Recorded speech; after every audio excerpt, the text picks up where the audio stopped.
Good afternoon everyone.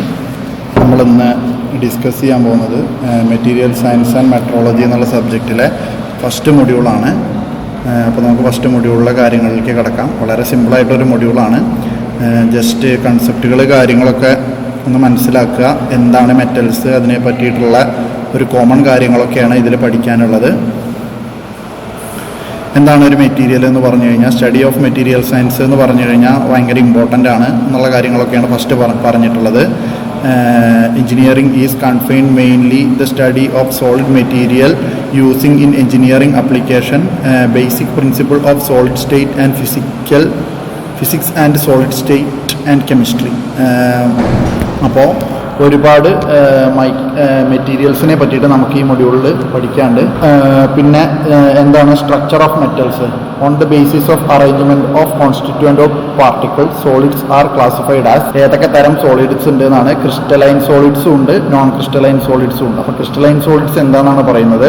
Constituent particle atoms are arranged in regular repetition pattern in 3 dimension. അതായത് സാധാരണ example metals ആണ് പറയാറുള്ളത്.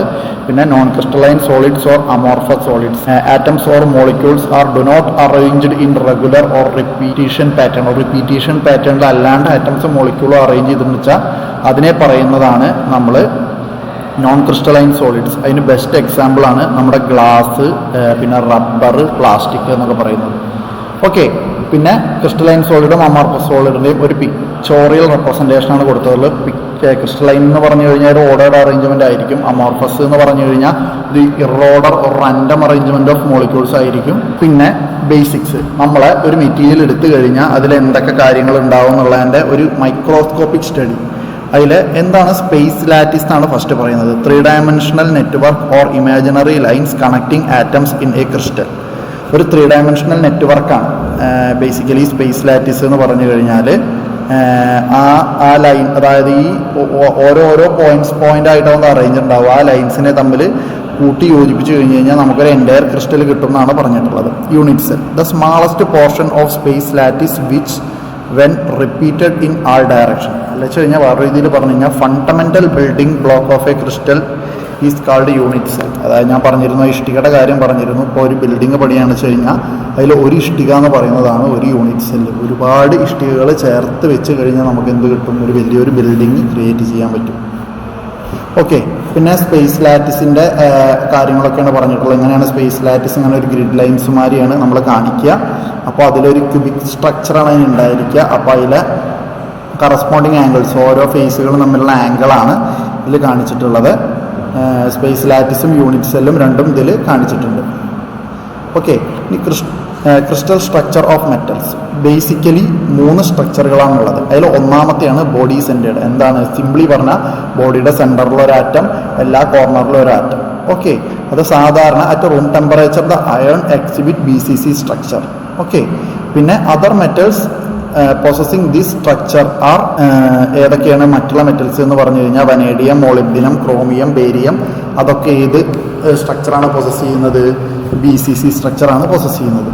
Next ആണ് face centred cubic, FCC എന്ന് പറയാം. Atoms are located at all corners and centre of each cube face. അതായത് എല്ലാ ഫേസുകളിലും ആറ്റത്തിൻ്റെ സെൻറ്ററിലും ആയിട്ട് എന്തുണ്ടാവും? ഒരു ക്യൂബിക് ഷേപ്പാണ് എല്ലാ കോർണറുകളിലും. പിന്നെ എല്ലാ ഫേസുകളിലും എത്ര ഫേസ് വരും? 6 ഫേസിൻ്റെയും 6 ഫേസ് വരും. 6 ഫേസിൻ്റെയും നടുവിലും വരും, പിന്നെ എല്ലാ കോർണറുകളിലും വരും. ഓക്കെ. അപ്പോൾ more densely packed than BCC. അപ്പോൾ ഇതിലെ അറേഞ്ച്മെൻറ്റ്സ് എന്ന് പറയുന്നത് മറ്റേതിനേക്കാളും ഒന്നുകൂടി കൂടുതൽ ഡെൻസ്ലി പാക്ഡ് ആയിരിക്കും. മെറ്റൽസ് പൊസസിങ് ദിസ് സ്ട്രക്ചർ ഏതൊക്കെയാണ്? ഈ ഫേസ് സെൻറ്റേഡ് ക്യൂബിക്സ് സ്ട്രക്ചർ കാണിക്കുന്ന ഇതിന് എക്സാമ്പിളാണ് കോപ്പർ, അലുമിനിയം, PB. സാധാരണയുള്ള എക്സാമ്പിളാണ് കോപ്പർ, നമ്മുടെ ചെമ്പ്, അലുമിനിയം, ടിന്ന്, അതൊക്കെയാണ് അതിന് ബെസ്റ്റ് എക്സാമ്പിൾസ്. പിന്നെ ഹെക്സഗണൽ ക്ലോസ് പാക്ഡ് സ്ട്രക്ചർ, അതിന് നമ്മൾ HCP സ്ട്രക്ചർ എന്ന് പറയും. One atom at each corners of hexagon. എല്ലാ ഹെക്സഗണിൻ്റെ കോർണറിൽ ഒരു atom. 1 atom at the center of each hexagonal face, 3 atom in the form of triangle in the midway. Midwayയിൽ 3 atoms ഉണ്ടാവും. Between 2 base metal plates found in metals like magnesium, zinc, cadmium, അതിലൊക്കെയാണ് നമ്മൾ സാധാരണ hexagonal close packing കണ്ടുവരുന്നത്. അപ്പോൾ അതിൽ just examples ഒന്ന് ഓർത്ത് വയ്ക്കുക, അതിന് വേണ്ടിയാണ് ഈ കാര്യങ്ങൾ പറഞ്ഞത്. പിന്നെ വരുന്നതാണ് നമുക്ക് നോട്ടിൽ പഠിപ്പിച്ചിട്ടുള്ള ഓർഡറിലാണ് പോകുന്നത്. അപ്പോൾ നെക്സ്റ്റ് വരുന്ന ടോപ്പിക് എന്ന് പറയുന്നത് ക്ലാസിഫിക്കേഷൻ ഓഫ് എഞ്ചിനീയറിംഗ് മെറ്റീരിയൽസ്. അതായത് നമ്മളെ ഓരോ എഞ്ചിനീയറിംഗ് മെറ്റീരിയൽസിന്റെ ക്ലാസിഫിക്കേഷനെ പറ്റിയിട്ടാണ് പറയുന്നത്. ഇപ്പം എന്താണ് എഞ്ചിനീയറിംഗ് മെറ്റീരിയൽസ്? മെയിൻ ആയിട്ട് മെറ്റാലിക്കും നോൺ മെറ്റാലിക്കും ബേസിക് ക്ലാസിഫിക്കേഷൻ. അതിന് അണ്ടറിൽ വരുന്ന മെറ്റാലിക്കിന് അണ്ടറിൽ വരുന്ന 2 ക്ലാസിഫിക്കേഷൻസ് ആണ് ഫെറസും നോൺ ഫെറസും. അതേപോലെ നോൺ മെറ്റാലിക് മെറ്റീരിയൽസിന്റെ അണ്ടറിൽ വരുന്ന 2 ഓർഗാനിക്, ഇൻഓർഗാനിക്. ഫെറസ് എന്ന് പറഞ്ഞാൽ തന്നെ ഈ മെറ്റാലിക്കിന് അണ്ടറിൽ വരുന്നതാണ് ഫെറസ്. ഫെറസ് എന്ന് പറഞ്ഞാൽ എന്താണ്? അയൺ മെയിൻ കോൺസ്റ്റിറ്റ്യൂന്റ് ആയിട്ടുള്ളതിനാണ് നമ്മൾ ഫെറസ് മെറ്റീരിയൽ എന്ന് പറയുന്നത്. അതിൽ വരുന്നതാണ് സ്റ്റീലും കാസ്റ്റ് അയണും. സ്റ്റീലിൽ വരുന്നത് ആണ് അതിൻ്റെ സബ് ക്ലാസിഫിക്കേഷൻസ് ആണ് താഴെ കാസ്റ്റ് അയണിൻ്റെ താഴെ. അതേപോലെ തന്നെ നോൺ ഫെറസ്, ഓർഗാനിക്, ഇൻഓർഗാനിക്. അപ്പോൾ ജസ്റ്റ് ഈ ക്ലാസിഫിക്കേഷൻസ് ഒന്ന് ഓർത്ത് വയ്ക്കുക. ഓക്കെ, അത്ര കോംപ്ലിക്കേറ്റഡ് ഒന്നുമല്ല, ജസ്റ്റ് ഒന്ന് വായിച്ചാൽ മതി.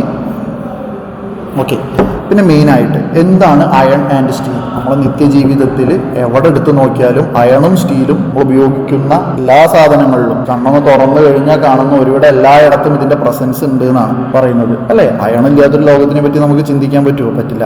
It is the most widely used engineering material in the world. ഏറ്റവും കൂടുതൽ ലോകത്ത് ഉപയോഗിക്കുന്ന ഒരു എഞ്ചിനീയറിംഗ് മെറ്റീരിയൽ ആണ്. It's a chemical element with symbol Fe. Fe എന്നാണ് അതിന്റെ പീരിയോഡിക് ടേബിളിലുള്ള symbol. Having atomic number 26. Iron is also called ferrous metal.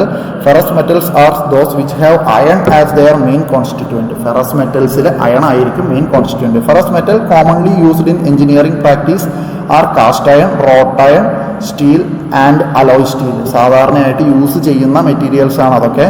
എന്തൊക്കെയാണ് പിന്നെ അയണിന്റെ യൂസസ് എന്ന് പറഞ്ഞു കഴിഞ്ഞാൽ നമുക്ക് എണ്ണി തിട്ടപ്പെടുത്താൻ പറ്റാത്ത അത്രയും യൂസ് ഉണ്ട്. ഏതെങ്കിലും ഒരു 4 ജസ്റ്റ് ഓർമ്മിച്ച് വയ്ക്കുക. ഇതിൽ ജനറലി ഉള്ള ആപ്ലിക്കേഷൻസ് ആണ് കൊടുത്തിട്ടുള്ളത്. എന്തൊക്കെയാണ്? Skeletal framework, large multi storied buildings, ഏതെങ്കിലും 2 ഓർത്ത് വയ്ക്കുക. പിന്നെ അടുത്തതാണ് iron and steel. Source of iron.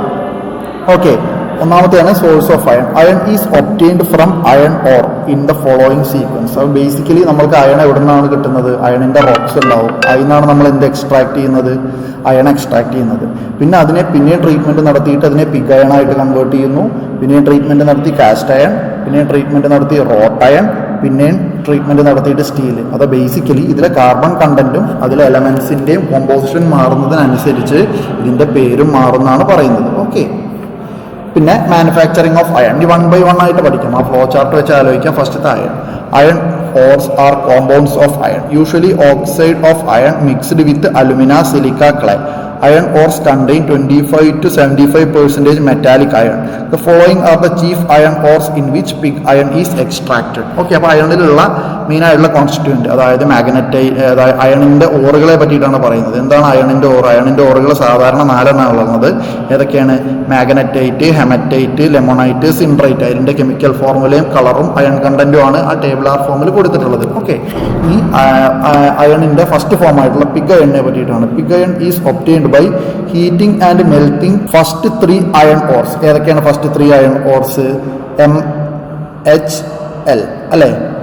അതായത് മാഗ്നറ്റൈറ്റും ഹെമറ്റൈറ്റും ലെമണൈറ്റും. അങ്ങനെ ഏതെങ്കിലും ഒരു കോഡ് വെച്ചിട്ട് ആലോചിക്കുക. With coke and limestone in the blast furnace at a temperature of about 200 degree Celsius. 200 degree സെൽഷ്യസിൽ ലൈംസ്റ്റോണിന്റെയും കോക്കിന്റെയും പ്രസൻസിൽ നമ്മൾ അയണിനെ മെൽറ്റ് ചെയ്ത്, അതായത് പിഗ് അയൺ എങ്ങനെ കിട്ടുന്നതെന്നാണ് പറയുന്നത്. അപ്പോൾ ഈ അയണിന്റെ ഓറിനെ നമ്മൾ ഈ ടെമ്പറേച്ചർ 2000 ഡിഗ്രി സെൽഷ്യസ് ടെമ്പറേച്ചറിൽ മെൽറ്റ് ചെയ്തിട്ടാണ് ഏത് അയൺ ഉണ്ടാക്കിയെടുക്കുന്നത്? പിഗ് അയൺ മാനുഫാക്ചർ ചെയ്യുന്നത്. അതിന്റെ ഒരു പിക്ചർ റെപ്രസെന്റേഷനാണ് കൊടുത്തിട്ടുള്ളത്. ജസ്റ്റ് ഒന്ന് നോക്കുക എങ്ങനെയാണ് നമുക്ക് പിഗ് അയൺ കിട്ടുന്നത് എന്നുള്ള കാര്യങ്ങളാണ് പറഞ്ഞിട്ടുള്ളത്. ഓക്കെ, പിന്നെ കോമ്പോസിഷൻ ഓഫ് പിഗ് അയൺ ആണ് കൊടുത്തിട്ടുള്ളത്. പിഗ് അയണിലെ കോൺസ്റ്റിറ്റ്യുവൻസ് എന്ന് പറഞ്ഞു കഴിഞ്ഞാൽ മെയിൻ കണ്ടന്റ് എന്ന് പറഞ്ഞാൽ അയൺ തന്നെയാണ്.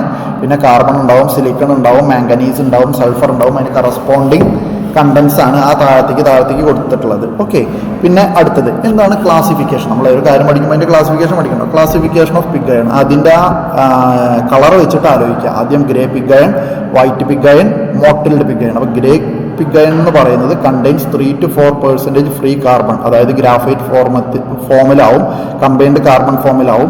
It's also 3 to 4%. Main point എന്ന് പറഞ്ഞാൽ ഗ്രേ പിഗ് അയൺ എന്ന് പറഞ്ഞു കഴിഞ്ഞാൽ സോഫ്റ്റ് ആണ്. പിന്നെ white pig iron contains 3 or greater than 3 combined carbon and greater than 1 free carbon. സിലിക്കണിന്റെ പെർസെൻറ്റേജും കാര്യങ്ങളും. Wrought iron is made from it. അതായത് അപ്പോൾ അതിനാണ് അതിൻ്റെ മെയിൻ പ്രത്യേകത എന്ന് പറഞ്ഞു കഴിഞ്ഞാൽ ഈ വൈറ്റ് പിഗ് അയൺ എന്ന് പറയുന്നത് ഹാർഡാണ്. Mottled pig iron contains equal amount of free and combined carbon. Basically grey pig അയണിൻ്റെയും വൈറ്റ് പിഗ് അയണിൻ്റെ ഒരു കോമ്പിനേഷനായിട്ട് നമുക്ക് എന്തിനെ പറയാം, മോട്ടൽഡ് പിഗ് അയണിനെ പറയാൻ പറ്റും. ഇനി അടുത്തതാണ് കാസ്റ്റ് അയൺ.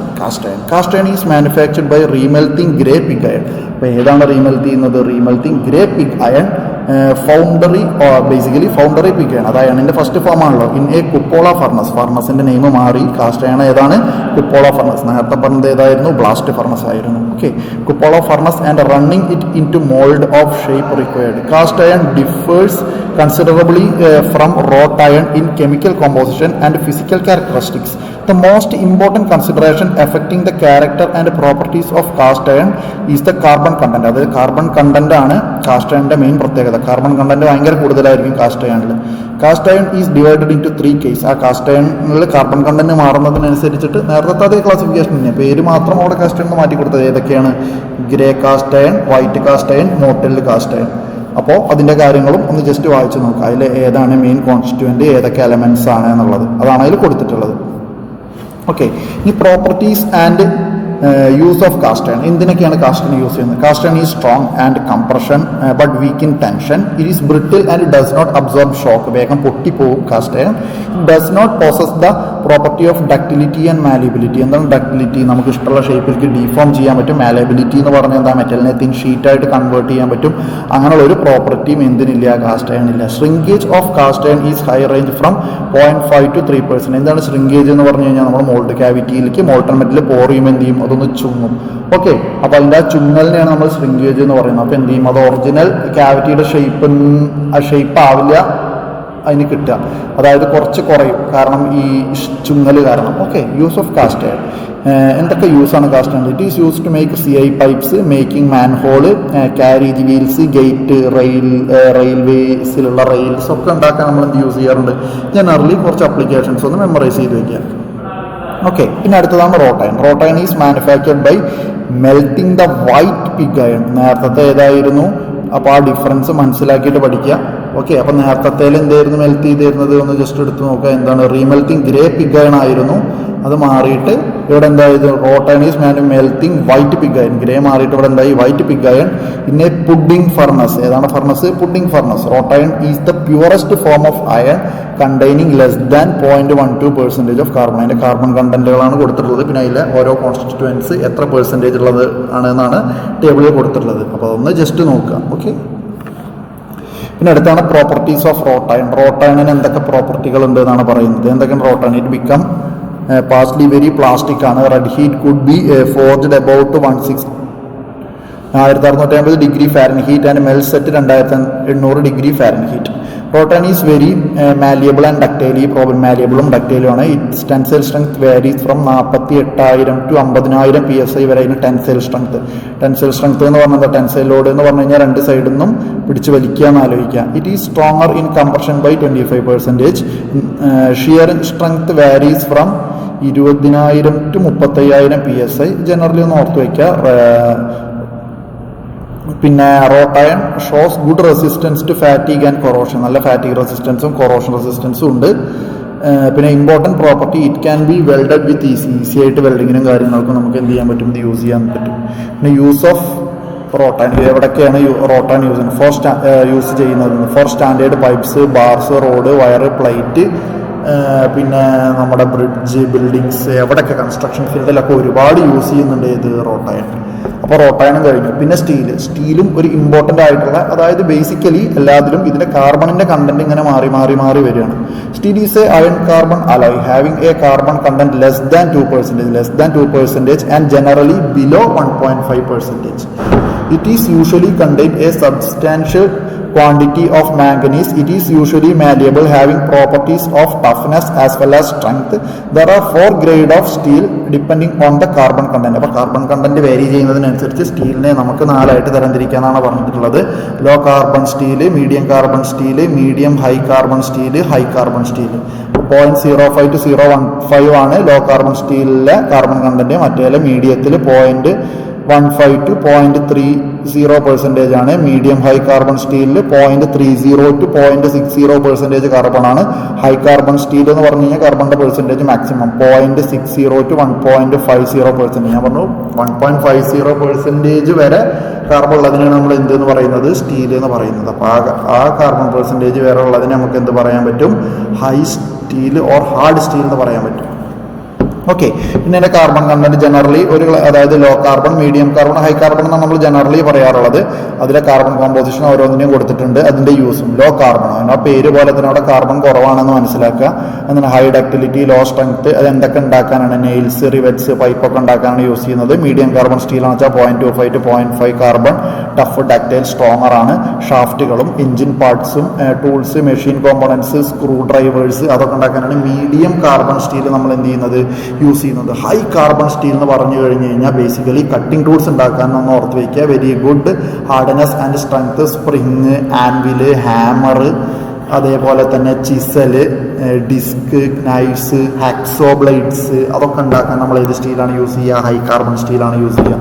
ഓക്കെ, പിന്നെ അടുത്തതാണ് അലോയ് സ്റ്റീൽ. എന്താണ് അലോയ് സ്റ്റീൽ? അലോയ് എന്ന് പറഞ്ഞാൽ തന്നെ എന്തൊരു സങ്കരം, സ്റ്റീലിൻ്റെ ഒപ്പം എന്തൊക്കെ ഇട്ടു. ഓക്കെ, alloy steel is a type of steel in which elements other than carbon added in sufficient amount to produce improvement and properties. എന്തിനാണ് ഈ അനദർ എക്സ്റ്റേണൽ എലമെന്റ്സ് ആഡ് ചെയ്യുന്നത്? അതിന്റെ പ്രോപ്പർട്ടി ഇംപ്രൂവ് ചെയ്യാൻ വേണ്ടിയിട്ട്. The alloying elements are molybdenum, manganese, nickel, chromium, vanadium, silicon, boron.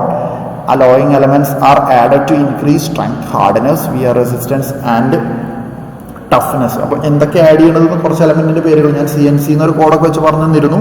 അപ്പോൾ ആ ഒരു രീതിയിൽ ഏതെങ്കിലും കോഡുകൾ വെച്ചിട്ട് ഈ എലമെന്റ്സിന്റെ പേര് ഒന്ന് മെമ്മറൈസ് ചെയ്യാം. ദി ഇമ്പോർട്ടൻറ്റ് പർപ്പസ്, എന്തിനാണ് നമ്മൾ അലോയിങ് ചെയ്യുന്നത്? To improve grain structure, to improve tensile strength, elasticity, to improve case hardening properties, to increase corrosion and wear resistance കൂടും, to improve machinability and weldability, to improve magnetic properties, to impart capability to retain physical properties at high temperature, to improve toughness and hardenability. സാധാരണ അത് ഓർക്കാൻ വേണ്ടിയിട്ട് സാധാരണ ഒരു വണ്ടിയുടെ വീലും alloy വീലും ആലോചിക്കുക. എന്നിട്ട് സാധാ വീലിന് അലോയ് വീല് ആയിട്ട് കമ്പയർ ചെയ്യുമ്പോൾ അലോയ് വീലിന് എന്തൊക്കെ അഡ്വാൻറ്റേജ് ഉണ്ട് എന്ന് ആലോചിച്ച് കഴിഞ്ഞാൽ ഈ പോയിന്റുകൾ നമുക്ക് സിമ്പിളായിട്ട് മെമ്മറൈസ് ചെയ്ത് എഴുതാൻ കഴിയും. ഓക്കെ, ഏതാണ് എഫക്റ്റ് ഓഫ് അലോയിങ് എലമെന്റ്സ്? അപ്പോൾ ഓരോ തരം അലോയിങ് എലമെന്റ്സും അതിന്റെ എഫക്റ്റും. നിക്കൽ ആഡ് ചെയ്ത് കഴിഞ്ഞാൽ improve strength, toughness, tensile strength, corrosion resistance കൂടും. ക്രോമിയം ആഡ് ചെയ്ത് കഴിഞ്ഞാൽ improve tensile strength, corrosion resistance, toughness. Common points ആണ് ഒരുവിധം എല്ലാത്തിലും. കൊബാൾട്ട് ആഡ് ചെയ്ത് കഴിഞ്ഞ് കഴിഞ്ഞാൽ improve hardness, toughness, tensile strength, പിന്നെ ഒരു തെർമൽ റെസിസ്റ്റൻസ് ഇംപ്രൂവ് ആവും, മാഗ്നറ്റിക് പ്രോപ്പർട്ടീസും ഇംപ്രൂവ് ആവും. കൊബാൾട്ട് ആഡ് ചെയ്ത് കഴിഞ്ഞാൽ, മാംഗനീസ് ആഡ് ചെയ്ത് കഴിഞ്ഞാൽ increase strength, toughness, impart hardness accomplished by brittleness. പിന്നെ സിലിക്കൺ ആഡ് ചെയ്ത് കഴിഞ്ഞാൽ act as A ferrite strengthener and improve elastic limit. It improves magnetic permeability and decrease hysteresis loss. Hysteresis loss ഒക്കെ കുറയ്ക്കാൻ നമുക്ക് silicon use ചെയ്താൽ കഴിയും. അത് ട്രാൻസ്ഫോമേഴ്സിലൊക്കെ നിങ്ങൾ പഠിച്ചിട്ടുണ്ടാവും എന്താണ് ഹിസ്റ്ററിസിസ് ലോസ് എന്നുള്ള കാര്യങ്ങളൊക്കെ. High percentage of silicon gives rise to corrosion resisting alloys. പിന്നെ അടുത്തത് മോളിബ്ഡിൻ ആഡ് ചെയ്താൽ increase wear resistance, thermal resistance കൂടും, hardness, ability to retain mechanical properties at elevated temperature and helps to inhibit temper brittleness when added with nickel. It also improves corrosion resistance. Tungsten increase hardness, toughness, wear resistance, shock resistance, magnetic reluctance, ability to retain mechanical properties at elevated temperature. എന്താണ് tungsten എന്ന് പറഞ്ഞു കഴിഞ്ഞാൽ നമുക്കറിയാം നമ്മുടെ ബൾബിന്റെ ഫിലമെന്റിലൊക്കെ use ചെയ്യുന്ന ഒരു element ആണ്. Okay, അപ്പോൾ അത് ആഡ് ചെയ്ത് കഴിഞ്ഞ് കഴിഞ്ഞാൽ എന്തൊക്കെ പ്രോപ്പർട്ടിയാണ് സ്റ്റീലിന് ഇമ്പ്രൂവ്. പിന്നെ vanadium is a powerful deoxidiser. എന്താണ് ഓക്സിഡേഷൻ പ്രിവെന്റ് ചെയ്യാൻ ഡിയോക്സിഡൈസർ ആയിട്ട് യൂസ് ചെയ്യുന്നു. A strong carbide former inhibit grain growth and it's very expensive. വനാഡിയത്തിന്റെ പ്രത്യേകത എന്ന് പറഞ്ഞു കഴിഞ്ഞാൽ അത്യാവശ്യം പൈസ ഉള്ള സാധനമാണ്. പിന്നെ boron increase hardenability and therefore very useful when alloyed with low carbon steel. പിന്നെ അലുമിനിയം സാധാരണ കോമൺ ആയിട്ട് കിട്ടുന്ന എക്സാമ്പിളൊക്കെ ഒന്ന് മൈൻഡിൽ ആലോചിക്കുക. അലുമിനിയം ഒക്കെ നമുക്ക് പെട്ടെന്ന് ഓർത്താൽ കിട്ടല്ലോ. It's basically used as a deoxidiser. It promotes growth of fine grains, helps in providing a high degree of hardness through nitriding by forming a aluminium nitrides. പിന്നെ ടൈറ്റാനിയം ആഡ് ചെയ്ത് കഴിഞ്ഞാൽ is a stronger carbide former, effectively inhibit grain coarsening and act as a grain refiner ആയിട്ട് act ചെയ്യും. In order to prevent precipitation of chromium carbides titanium is added to stainless steel. അതിന് വേണ്ടിയിട്ടാണ് stainless സ്റ്റീലിലേക്ക് add ചെയ്ത് കഴിഞ്ഞാൽ അങ്ങനെ ഉണ്ടാവും എന്നാണ് പറയുന്നത്. Copper increase resistance to atmospheric corrosion and also act as a strengthening agent. Its proportion is normally varies from 0.2 to 0.5. കോപ്പറൊക്കെ add ചെയ്ത് കഴിഞ്ഞാൽ കോപ്പറിന്റെ കാര്യങ്ങളൊക്കെ ഒന്ന് ജസ്റ്റ് ആലോചിച്ച് വയ്ക്കുക. എന്താണ് കൊറോഷൻ തടയും, പിന്നെ ഒരു സ്ട്രെങ്തനിങ് ഏജന്റ് ആയിട്ടും ആക്ട് ചെയ്യുന്നതാണ് പറയുന്നത്. ഓക്കെ, ഇനി എന്തൊക്കെ ഇമ്പോർട്ടൻറ്റ് അലോയ് സ്റ്റീൽസ് ഏതൊക്കെയാണ് നമ്മൾ യൂസ് ചെയ്യുന്ന അലോയ് സ്റ്റീൽസ്? ഫസ്റ്റത്തെയാണ് സിലിക്കൺ സ്റ്റീൽ. അതായത് സ്റ്റീലിലേക്ക് സിലിക്കൺ ഇട്ടു എന്ന് ആലോചിക്കുക. Silicon steel is a soft magnetic material that is used in electrical power transformer. മെയിനായിട്ട് ഇലക്ട്രിക്കൽ പവർ ട്രാൻസ്ഫോമറിലാണ് ഇത് യൂസ് ചെയ്യുന്നത്. Motors, generators. It has a high silicon content about 4.5 moles%, which increases the electrical resistivity of iron and therefore reduce eddy current loss. Eddy current loss prevent ചെയ്യാൻ കഴിയും silicon steel use ചെയ്ത് കഴിഞ്ഞാൽ. Silicon steel are ferritic alloys of iron and silicon that have magnetic properties which make them useful in motors and transformers. ആ magnetic property ഉള്ളത് കൊണ്ട് തന്നെ മോട്ടോഴ്സിലും ട്രാൻസ്ഫോമറിലൊക്കെ എന്ത് യൂസ് ചെയ്യുന്നുണ്ട്? ഈ സിലിക്കൺ സ്റ്റീൽ യൂസ് ചെയ്യുന്നുണ്ട്. The silicon addition improves magnetic softness and increase the electrical resistivity. This type of steel material contain 0.5% to 4.5% silicon weight. അതിൻ്റെ വെയിറ്റ് കോമ്പോസിറ്റ് ആണ് പറഞ്ഞിട്ടുള്ളത്. Silicon steel also known as electrical steel അല്ലച്ചാൽ laminated steel or transformer steel. അപ്പോൾ ഈ മൂന്ന് പേരുകളിലും ഏതറിയപ്പെടാറുണ്ട്? Silicon steel അറിയപ്പെടാറുണ്ട്. പിന്നെ high speed steel HSS is incredibly hard durable alloy that has many use in engineering, manufacturing, construction ഒരുപാട് സ്ഥലത്ത് യൂസ് ചെയ്യുന്നുണ്ട്. And other industries. It is designed to withstand extreme temperatures and provide superior wear resistance. Temperature വിത്ത്സ്റ്റാൻഡും wear റെസിസ്റ്റൻസും ഒക്കെ ഉണ്ട് ഈ സ്റ്റീലിൽ നിന്നാണ് പറയുന്നത്. HSS is N alloy of iron and various other elements that include tungsten, molybdenum, chromium, vanadium, carbon, cobalt, manganese, nickel, silicon, titanium and niobium. It is one of the most popular material used in production of cutting tools. Main ആയിട്ടുള്ള പ്രത്യേകത cutting tools ഉണ്ടാക്കാനാണ് സാധാരണ use ചെയ്യുന്നത്. Due to its combination of hardness and durability. അതിന്റെ ഹാർഡ്നെസ്സും ഡ്യൂറബിലിറ്റിയും അതിന്റെ ഒരു ഫാക്ടറാണ്. The HSS also possess high wear resistance. എന്തുണ്ട്?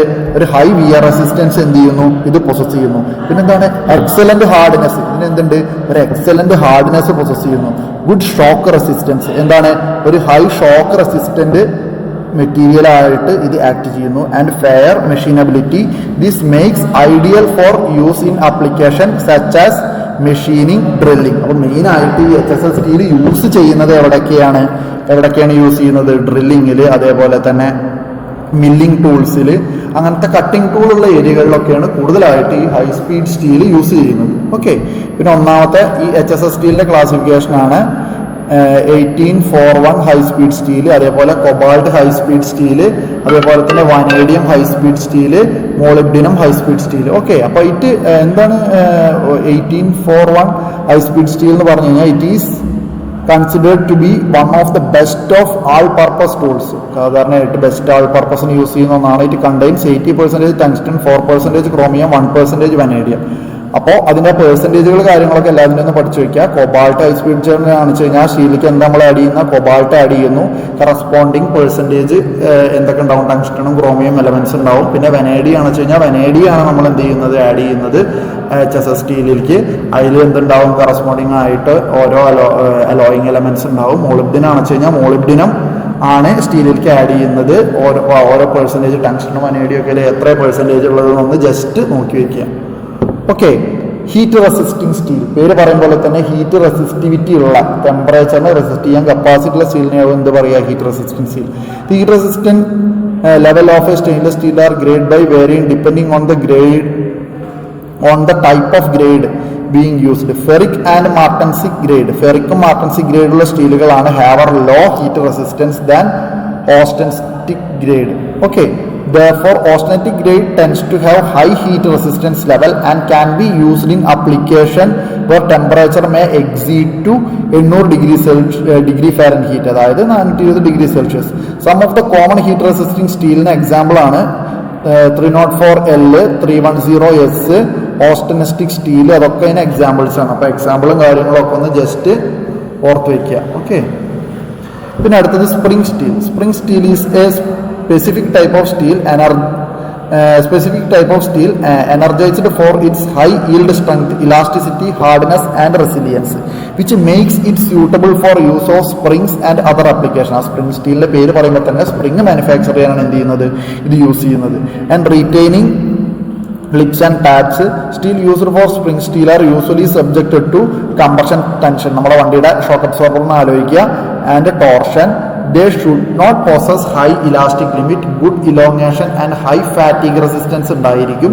Manganese and silicon are used as the main alloying elements in spring steel. അപ്പോൾ സ്പ്രിംഗ് സ്റ്റീലിലെ മെയിൻ അലോയിങ് എലമെന്റ്സ് ഏതൊക്കെയാണെന്ന് നമ്മൾ ആലോചിച്ച് വെക്കണം. ഏതൊക്കെയാണ് അലോയിങ് എലമെന്റ്സ്? മാംഗനീസും സിലിക്കണും. Okay, stainless steel. സ്റ്റെയിൻലെസ് സ്റ്റീലിനെ പറ്റിയിട്ട് നമ്മൾ ഒരുപാട് കേട്ടിട്ടുണ്ടാവും. Stainless steel are generally used for corrosion and oxidation resistance are important. ഈ രണ്ട് പ്രോപ്പർട്ടിയാണ് അതിൻ്റെ മെയിൻ, കൊറോഷൻ റെസിസ്റ്റൻസും ഓക്സിഡേഷൻ റെസിസ്റ്റൻസും. ഓക്കെ,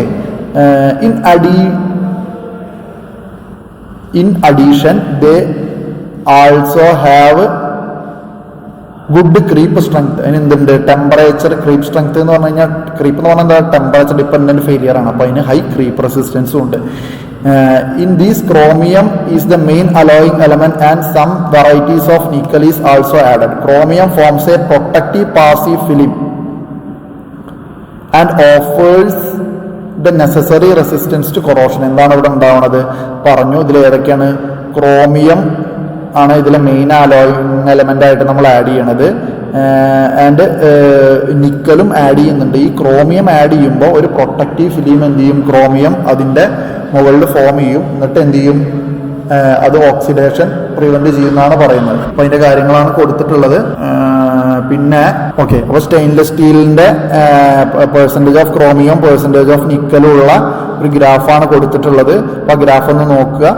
എങ്ങനെയാണ് അത് സ്റ്റെയിൻലെസ് സ്റ്റീലായിട്ട് കൺവേർട്ട് ആവുന്നുള്ള കാര്യങ്ങളാണ് പറഞ്ഞിട്ടുള്ളത്. അത് സ്റ്റെയിൻലെസ് സ്റ്റീലിനെ 4 ഡിഫറെന്റ് ഗ്രൂപ്പ്സ് ആയിട്ട് കാറ്റഗറൈസ് ചെയ്തിട്ടുണ്ട്. അതിന്റെ കാര്യങ്ങളാണ് പറഞ്ഞിട്ടുള്ളത്. ഓസ്റ്റനിസ്റ്റിക്, ഫെറൈറ്റിക്, ഡുപ്ലക്സ്. അപ്പോൾ അതൊക്കെയാണ്. പിന്നെ മാർട്ടൻസിക്. ഓക്കെ, അപ്പോൾ അതൊക്കെയാണ് സ്റ്റെയിൻലെസ് സ്റ്റീലിന്റെ ക്ലാസിഫിക്കേഷൻസ് വരുന്നത്.